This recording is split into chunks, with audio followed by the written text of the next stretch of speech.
sapagkat ako'y suma sa iyo. Huwag kang manglupaypay, sapagkat ako'y iyong Diyos. Aking palalakasin ka. Oo, aking tutulungan ka. Oo, aking aalalayan ka ng kanang kamay ng aking katwiran. Narito, silang lahat na nangagagalit sa iyo ay mga papahiya at mga lilito. Silang nangakikipaglaban sa iyo ay papanaw at mga papahamak.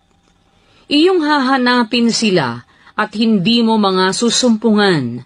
Sa makatwid bagay, silang nangakikipaglaban sa iyo.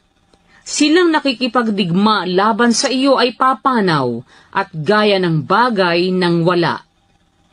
Sapagkat akong Panginoon mong Diyos ay hahawak ng iyong kanang kamay na magsasabi sa iyo, huwag kang matakot, aking tutulungan ka.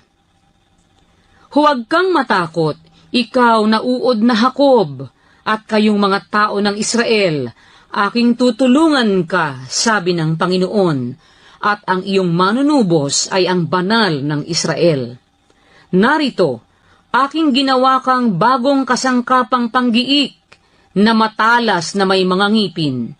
Iyong gigiikin ang mga bundok, at didikdiking durog, at iyong gagawin ang mga burol na parang ipa.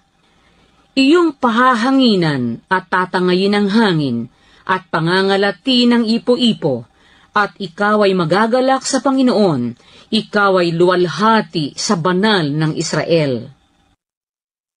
Ang dukha at mapagkailangan ay humahanap ng tubig, at wala, at ang kanilang dila ay natutuyo dahil sa uhaw.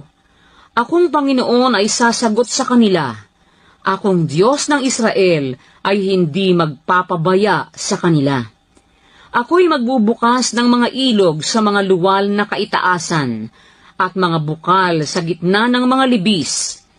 Aking gagawin ang ilang na lawa ng tubig, at ang tuyong lupain ay mga bukal ng tubig.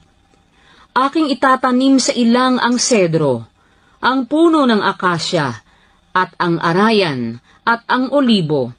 Aking ilalagay sa ilang ang puno ng abeto, at ang pino, at ang boj na magkakasama, upang sila'y makakita at makaalam, at makagunita, at makatalos na magkakasama, na ginawa ito ng kamay ng Panginoon, at nilikha ng banal ng Israel.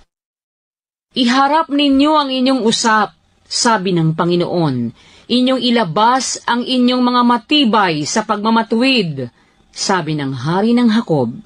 Ilabas nila at ipahayag sa amin kung anong mangyayari. Ipahayag ninyo ang mga dating bagay, maging anuman ang mga yaon, upang aming mabatid at maalaman ang huling wakas nila, o pagpakitaan ninyo kami ng mga bagay na darating. Inyong ipahayag ang mga bagay na darating pagkatapos, upang aming maalaman na kayo'y mga Diyos. Oo, kayo'y magsigawa ng mabuti, o magsigawa ng kasamaan, upang kami ay mga wala ng loob, at mamasdan naming magkakasama. Narito, kayo'y sa wala, at ang inyong gawa ay sa wala, kasuklam-suklam siyan na pumili sa inyo. May ibinangon ako mula sa hilagaan, at siya'y dumating. Mula sa sikatan ng araw ay tumatawag siya sa aking pangalan. At siya'y paroroon sa mga pinuno na parang simiento, at para ng magpapalyok na yumuyurak ng putik na malagkit. Sinong nagpahayag noon mula ng pasimula upang aming maalaman, at ng una upang aming masabi, siya'y matuwid? Oo, walang magpahayag. Oo, walang magpakita. Oo, walang duminig ng inyong mga salita. Ako'y unang magsasabi sa Sion, narito, narito sila. At ako'y magbibigay sa Jerusalem ng isa na nagdadala ng mga mabuting balita.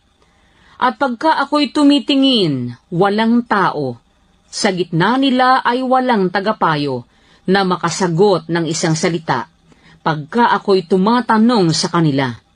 Narito, silang lahat, Ang kanilang mga gawa ay walang kabuluhan at walang anuman. Ang kanilang mga larawang binubo ay hangin at kalituhan.